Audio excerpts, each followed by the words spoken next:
નવી વસાહત ખાતે આવેલ પ્રાથમિક શાળામાં એક ક્લાસરૂમ ડિજિટલ વર્ગવાળા ક્લાસરૂમનું દીપ પ્રાગટ્ય કરીને ધારાસભ્ય જીવી કાકડે દ્વારા લોકાર્પણ કરવામાં આવ્યું હતું। આ તકે ધારી ગામના સરપંચ ભૂપતભાઈ વાળા, ભાજપ પ્રમુખ જીતુભાઈ જોશી, પૂર્વ ધારાસભ્ય મનસુખભાઈ ભુવા તેમજ ખેડૂત અગ્રણી ખોડાભાઈ ભુવા, સ્થાનિક તાલુકા પંચાયત સદસ્ય અનુભાઈ લલિયા તેમજ મોટી સંખ્યામાં આગેવાનો તેમજ સ્કૂલનો સ્ટાફ અને બાળકો ઉપસ્થિત રહ્યા હતા, જેમાં સ્થાનિક સદસ્ય અનુભાઈ લલિયા દ્વારા નવી વસાહત પ્રાથમિક શાળામાં મંજૂર કરાવેલ ઓરડા સહિત વસાહત હરિપરા વિકાસના કામોમાં 1 કરોડ 10 લાખના વિકાસના કામો મંજૂર કરાવેલ છે।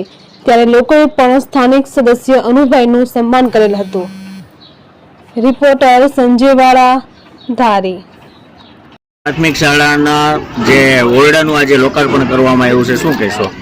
આજે નવી વસાહત ધારી જે પ્રાથમિક શાળામાં નવા ઓરડા અને નવી લેબ, કોમ્પ્યુટર લેબનું આજે ઉદ્ઘાટન કરવામાં આવ્યું છે। પાર્ટીના તમામ હોદ્દેદારો, જિલ્લા પંચાયતના સભ્યશ્રીઓ, તાલુકા પંચાયતના સભ્યશ્રીઓ, તાલુકા ભાજપના પ્રમુખશ્રીઓ અને ગામના તમામ આગેવાનો અને સ્ટાફની હાજરીમાં આજે લોકાર્પણનો કાર્યક્રમ હતો। લોકાર્પણના કાર્યક્રમમાં સરકારશ્રી તરફથી જે નવા રૂમો આવે છે તે નવા રૂમોની સુવિધા માટે જે વિસ્તારમાં, મારા વિસ્તારમાં વધારેમાં વધારે સ્માર્ટ ક્લાસ પણ આવેલા છે। આ સ્માર્ટ ક્લાસ અને કોમ્પ્યુટર રૂમના આજે લોકાર્પણનો કાર્યક્રમ હતો।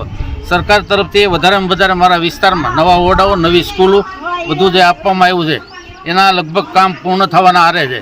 આજે આ નવી વસાહતમાં જે પ્રાથમિક શાળામાં જે લોકાર્પણનો કાર્યક્રમ રાખ્યો હતો એ બધા પાર્ટીના આગેવાનો સાથે ને ગામના આગેવાનો સાથે આજે પૂર્ણ કરેલ છે।